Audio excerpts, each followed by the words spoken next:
नमस्कार दोस्तों, एक बार फिर आपका हार्दिक स्वागत है मेरे YouTube चैनल पर। आज की कहानी है बाज का शिकार। तो चलते हैं कहानी की ओर। एक समय की बात है, एक बाज का बच्चा अपनी माँ के साथ रहता था।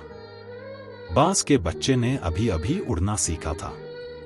उत्साह से भरा होने के कारण वह हर किसी को अपनी कलाबाजियां दिखाने में लगा था। तभी उसने पेड़ के नीचे एक सूअर के बच्चे को भागते देखा। माँ, वो देखो सूअर, कितना स्वादिष्ट होगा ना, मैं अभी उसका शिकार करता हूँ।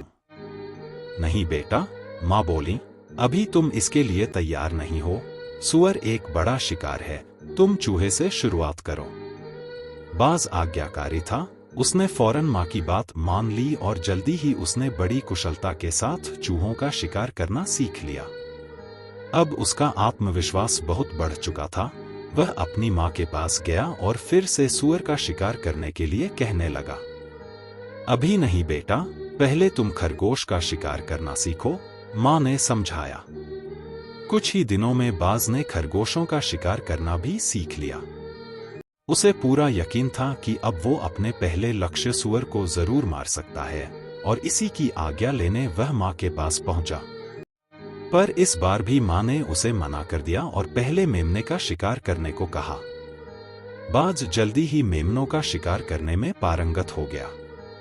फिर एक दिन वह अपनी माँ के साथ यूं ही डाल पर बैठा था कि एक सूअर का बच्चा उधर से गुजरा। बाज ने अपनी माँ की ओर देखा। माँ मुस्कुराई और सूअर पर झपट पड़ने का इशारा किया।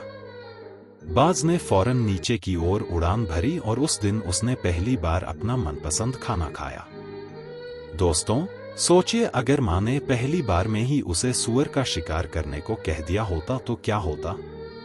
नन्हा बाज निश्चित तौर पर असफल हो जाता और संभव है उसका आत्मविश्वास कमजोर हो जाता। लेकिन जब उसने पहले छोटे छोटे शिकार किए तो उसका आत्मविश्वास और उसकी काबिलियत दोनों निखरती गईं, और अंततः वह अपने मनपसंद लक्ष्य को पाने में सफल हुआ। बाज की ये कहानी हमें अपने बड़े लक्ष्य को छोटे छोटे आसान हिस्सों में बांटकर उसे पाने की सीख देती है।